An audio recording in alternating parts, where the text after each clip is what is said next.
Hello, you wonderful people, and welcome to another episode of Crime Centric. This media show, we talk about TV shows that are crime dramas. For today's episode, I'm going to talk about the season 2 premiere of Poker Face. Great season premiere. A lot of really interesting things were done in this episode, so let's break it down. This was just a really fun episode because I knew Cynthia Erivo was going to have a guest starring episode, but I would never have guessed the episode was going to be what it is. It's Sinners, right? So the timing is really interesting because like Michael B. Jordan is like, I mean, there's plenty of things where like actors play multiple versions of a character and stuff like that, but like because I am a massive fan of Orphan Black, but I'm going down a rabbit hole. But either way, I thought it was so interesting because I mean, it's like first and foremost, you got Cynthia Erivo, you also got Jasmine Guy. I was like, yo, that's so sick. But like, yeah, she plays a not so great mother, and you know, you have and you're introduced to Amber first, and she seems very meekish. So you're like, okay, I see the dynamic. You're like the meekish daughter kills the mom because the mom originally wrote a like will, and Amber was supposed to get it because she's the only one of her sisters who actually stuck around to take care of their mom. But her mom treats her like crap, calls her a disappointment and stuff like that. In fact, I'm actually going to rewrite my will, and it's like, wait, you can't. It's like I'm going to because I've only got weeks left to live, and the fact is, I don't want to die knowing I'm leaving everything to a disappointment. And I guess almost in her mind, it's like without going into it yet, we'll jump to it later. But I guess the reason why she wanted to leave the money to that one person, you know, we find out later on is Felicity Price, is because like, yo, you're the one person that hasn't disappointed me in my life. I actually don't want to live long enough for you to be in my life to disappoint me. So that's why I'm like, screw all my children. You can get because at first I was like, what is going to be the Felicity Price reveal? I was like, is it going to be like a lover? I thought maybe a secret child or something. But then we get the reveal, and I love the initial thing of just like, oh, you're like, oh, it's identical twin situation. You're like, oh wow, okay. So I was like, so this is the route we're going, and so it's just kind of that fun thing of just like obviously Cynthia Erivo like acting across from her stuff. One person was this artist who just kind of gave up everything. It's like, oh, by giving up everything, I can really be me. And you kind of feel bad for Amber because Amber herself is an artist, but other people crap on her art. And she's got some stuff on Etsy, but then like, it's not like an artist like Felicity kind of jumped at it. But it's like, yeah, Felicity lost her dad, but she's like, yeah, my dad was kind of a asshole, died in a car accident. But then like, oh, when it comes to their mom, Amber's like, no, our mom died of a disease, yada, yada, yada. So I was like, how are you going to handle this? And the moment she's like, oh, taking pictures of Felicity, I'm like, okay, so you're going to show up at the reading of the will and claim everything as Felicity? I was like, is that how you're going to do it? Because I didn't expect her to go down the route she did, because especially when she first starts showing up as Felicity, I was like, okay, and she's taking pictures and showing it to her family. Like, where are you going with this? And then we get the whole situation of her drawing her out to an isolated location, and it's like, why are you doing that? What are you doing? And then she proceeds to end a tussle, and you're like, oh, which way is this going to go? It was like, you'd assume it end with Amber surviving and Felicity dead, which it does, but you're still for a second you're like, well, I don't know who came out on top. But then you hear the butt munch thing, because that's supposed to be like a key signifier that is Amber, because she's the only one who has like a pseudo catchphrase as they talk about later. So that was always kind of a key factor to be like, that's Amber. But yeah, and then she like does the video and everything, and she's about to upload it. But the problem is that she notices, like, once there was like, at first when we saw the leg, I was like, wait, did she not fall or something? Like, what's happening? And then we find out, oh, she has a prosthetic leg, and this ruins everything for Amber, because it's like, at first she puts the phone in airplane mode. I was like, okay, so I thought that was going to be her undoing, that at some point during the case, her phone would go off on like airplane mode, and the video will get like texted to everybody like she planned it to. So I thought that's what the case was going to be. She's like, no. She goes down there and it's like, well, what do I do about this situation? The train is coming. I'm like, at first I was like, are you going to like try and get the body as dismembered as possible so they wouldn't have to worry about it? But it's like, no, she just positions the body on the tracks where like it looks like it got cut off. But even I was like, well, I mean, the mark is already going to be there. Like, it's already going to show that like that leg was previously cut off, but we see later on there's blood. So it's like, okay, so you positioned enough of the leg there so that there was damage to keep up the appearance of, hey, the leg was cut off, not just like the empty space of the jeans getting cut. It's like, no, you made sure some of the leg was there to give that facade. So, but then we see like she got back to the place disguised as Felicity, but at the same time we also saw like the Charlie's car tearing out. And then we didn't see Charlie get out, but we saw 3 more of the siblings. I was like, wow, that was a beautiful reveal. So you're like, oh wow, so you are quintuplets, but then you find out like, oh, in fact, you're quintuplets actually.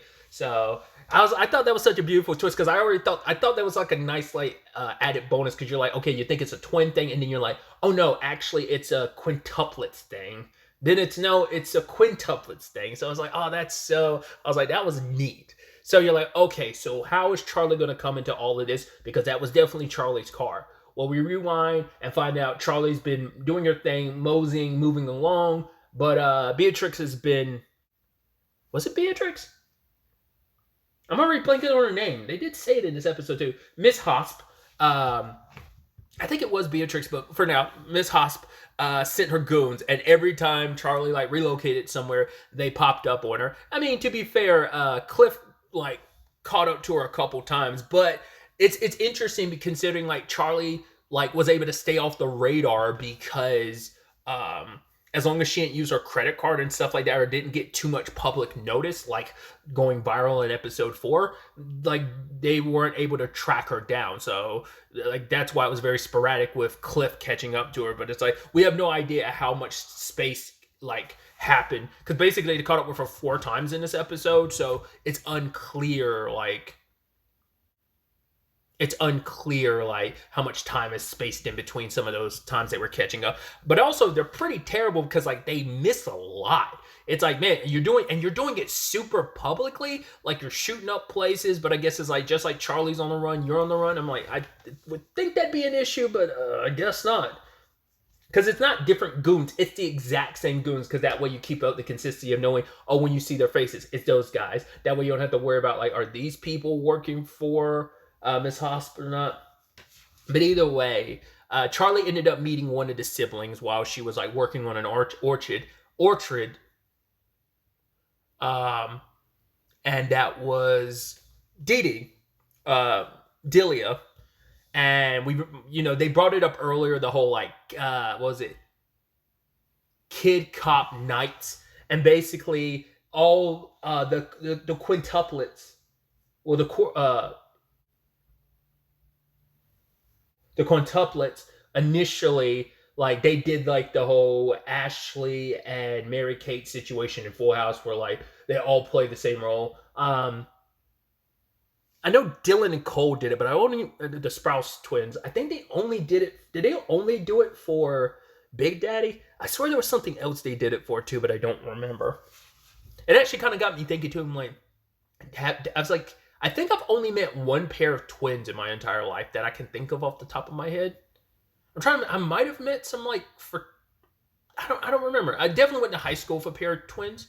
We might have went to middle school together too. I don't remember. Anyway, I'm going on a tangent.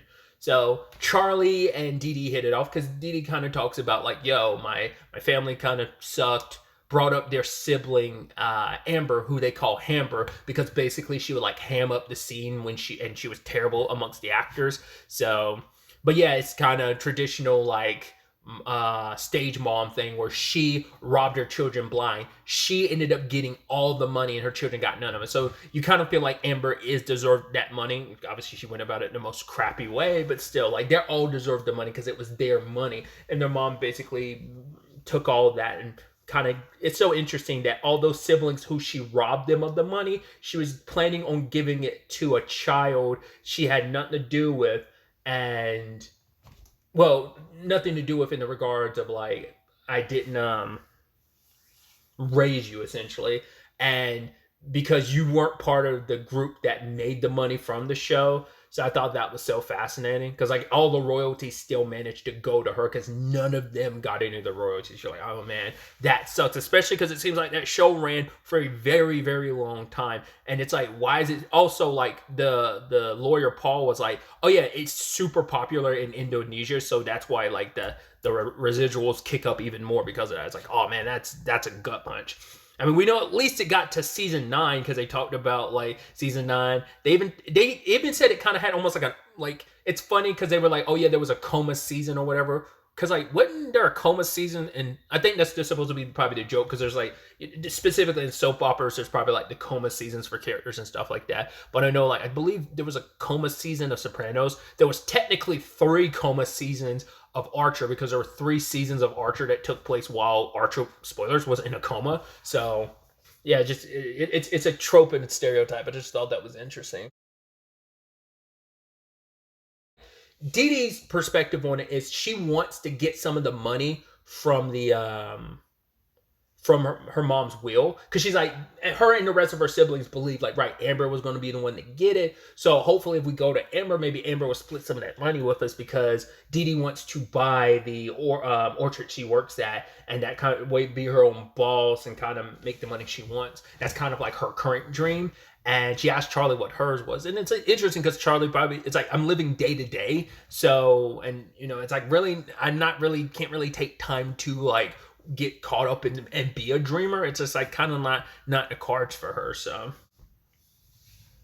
but anyway, Charlie takes her and it's like, oh yeah, like isn't the boss isn't going to hold your position? And Charlie's like, oh no, I'm not going to get my pension. It's like yeah, Charlie was going to move on anyway. So it's kind of she's fine. She wants to help out a buddy. So I thought that was pretty dope. I mean, Charlie being Charlie is nice and coming in and meeting the rest of the siblings. I do think it's interesting how they went. She she basically oh god what's his face from the Umbrella Academy. It's not as bad but it's just I don't know like that just seems so like well there's Amber, there's BB, there's CC, and there's the Delia, Dee Dee, and then there's Felicity, which probably would have been Fifi. I'm like, what we? I mean, Amber's nickname was Hamber, so I was like, I guess you can't really. There's Am. That's all you can really do. But yeah, it was just like, oh, obviously, like probably if there was another sibling, you throw in an E, but go straight to Felicity. But anyway, I brought him up earlier. I saw the name Jin Han in the beginning. I was like, why does that name seems familiar? And then we saw Paul. I was like, oh, that's he was in season 4, the most recent season of Only Murders in the Building. I was like, that's why that name seems so familiar. Either way, we got introduced to the other siblings, CC and BB. I believe CC was the DJ. I believe BB is the one that was like a teacher, but also was like went to wasn't in like Quebec or whatever for a little bit and came back with a French accent. Or I was like, okay.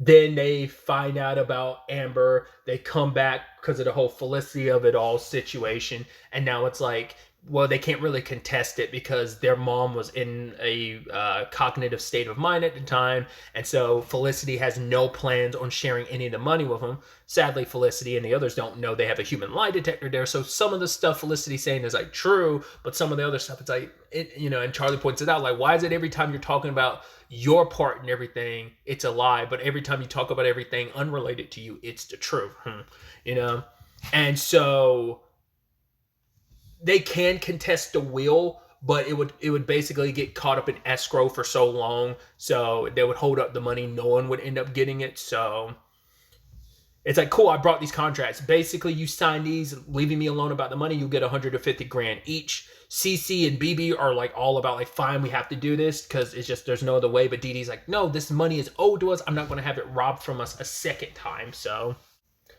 and it seems like Dee Dee was the one that's like, even though she kind of still shits on Amber, she was the one still a little more like, yeah, like Amber, like, our mom pushed her to her death. She might not push her off that cliff, but she's just as responsible for putting her in that position. So she felt bad for her sister. It's like, yeah, she was just so broken down by our mom, I even love they brought up the whole thing of like, they were like basically crapping on her acting and stuff like that. And even bringing up the whole like, oh yeah, she tried to have butt munch be like a catchphrase or whatever. And then I think it was BB that was like, oh, vaguely homophobic. And then Felicity's like, how? And she's like, oh. It's like, I can see that.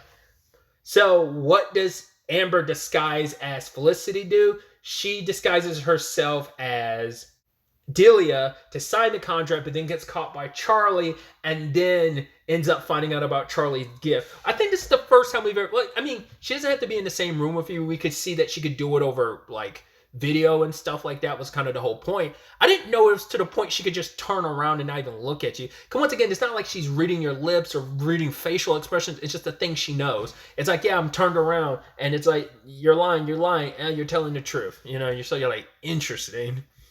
And so Amber has to balance that while pretending to be Delia. But it's like Charlie's pointing out, like, yo, that Felicity, sorry, is a fraud. She's a liar. So we've got to expose her.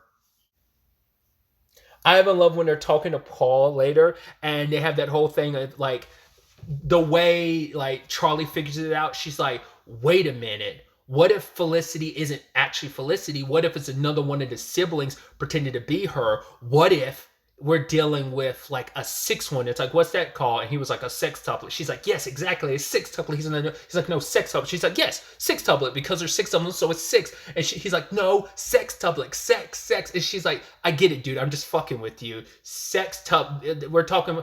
Maybe this isn't number 5, Felicity. Maybe this is number 6, who is pretending to be Felicity. I love that bit. So I was like, oh, the rabbit hole kind of gets deeper. The rabbit hole isn't as deep as Charlie's making it. But once again, sometimes Charlie's early theories is slightly near the mark, just slightly off. So, but then there's that situation later on when like the real Dee Dee shows up. But then like Charlie ends up running into Felicity and confronting her because that was their whole deal. Like, oh, we're going to do that. And she does.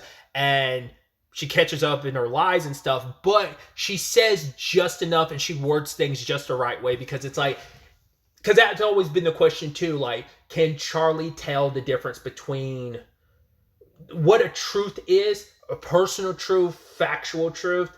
I'm sure those lines can blur, but it's like she was speaking factually. She was just speaking in such a vague enough way that it wasn't a lie or even like an alive omission, because what she was saying was applied as it's applicable as her as Amber. So she was speaking her truth as Amber, but she kept it vague enough for you to assume that she was talking about, you know, Felicity. So that's how she was able to kind of dance around that, because she's like, okay, like, yes, Felicity is a performance, which I'm like, initially it's not. Felicity is a real person, but Amber is pretending to be Felicity. So it's like, it was like that sequence in itself. You're like, on a psychological level, they are layers to like, once again, the conversation about truth in conjunction with the performance in that, because it's like she's supposed to be the worst of the actors, but she nailed it in that moment. Once again, like under the circumstances with enough pressure and money on the line, you're gonna like rise to the occasion. Which like even Charlie's like, hey, that was very presumptuous, but pretentious, but it's like at the end of the day, it still was the truth. So I'm moving on. I'm leaving.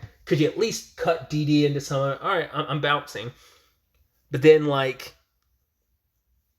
Charlie goes to talk to Dee Dee, and it's like, wait, I was fooled. That wasn't actually Dee Dee. That was another one of the siblings. It's like, oh God, what's going on here? And the check was already cut, so she already signed. So it's like, oh, it's kind of a moot point at this point in time. So there's also the whole conversation with the cops, because they are still looking for Amber's leg, and it's like, wait, who would take the leg? And one of the cops was like, it's a beach. Anything could have happened.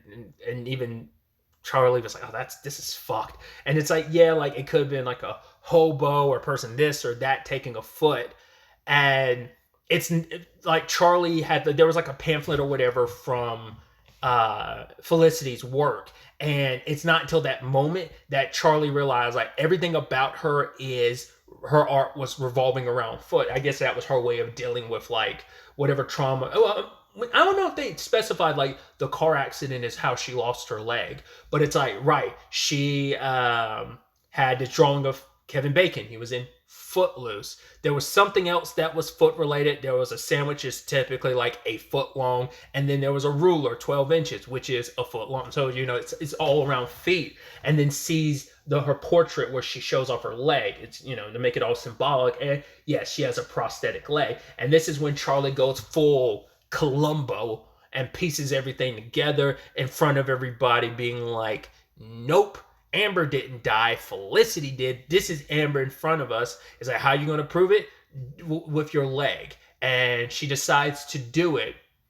And I was like, she was so confident. I was like, how did you fake that? So I guess she took like parts of like because she did keep the prosthetic leg. So I think she took like part of the leg part of it and just like covered her own real leg with it. And all she had to do was show off like the leg part. She didn't have to show the foot. So you're like, I'm so sorry. And it's like, oh my God, you humiliated me. But then Charlie notices something, picks up that statue, the one that they got for the, what was it?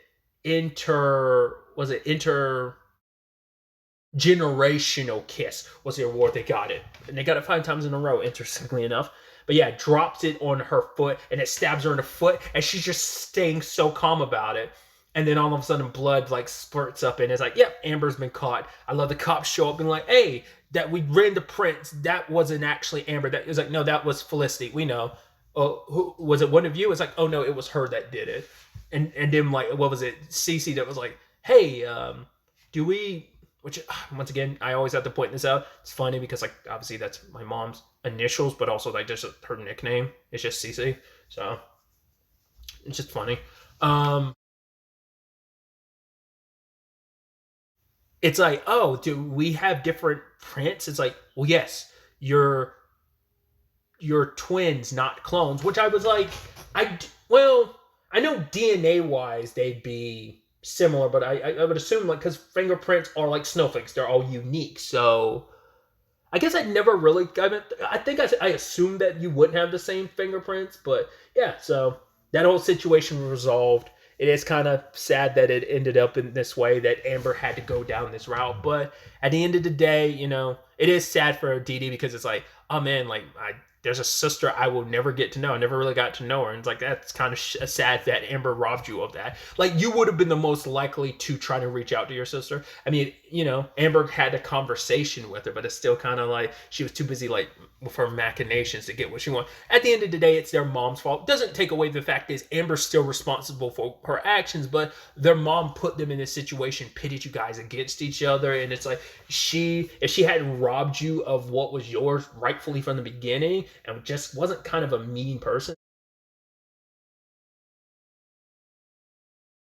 At one point, there was a whole conversation of like, oh yeah, who's your favorite co-star? I think it was Dee Dee that was like, oh, JGL, Joseph Gordon-Levitt, and that made me go like, okay, so in the season finale, Cliff is watching Burn Notice. Jeffrey Donovan plays Michael in Burn Notice, and I was like, oh, so does that mean Jeffrey Donovan can never be in the show? I was like, not unless they hand wave that away. This was a hand wave away because Joseph Gordon-Levitt was literally in episode 9 of last season. So you're like, okay, so either you're implying that Joseph Gordon-Levitt look completely different in this universe and doesn't look like how JGL really looks like, or we're just, like I said, we're just hand waving that away. So it also is to make that episode a moot point. Like I said, I threw it out there like maybe they would just hand wave it away. So it seems like if Jeffrey Donovan ever ended up in the show, it would just be hand waved away just because of that. So you're like, oh man, that's interesting. Like the difference is we never see what JGL looks like in this universe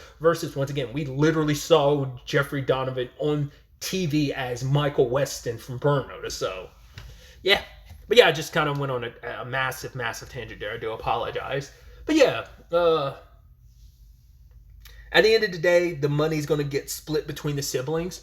And, Dee Dee's like, hey, why don't you, like, hang around a bit? Like, I can help you out. And, obviously for Charlie, it's like, oh, yeah, like, what am I running from? I could put down roots for a little bit and immediately get shot at. She's like, cool, that's what I'm running from. And immediately takes off. So that's why I'm curious to, like, is that going to be a more recurring threat this season than Cliff? Like I said, because Cliff only popped up in what? 1, 2, 4...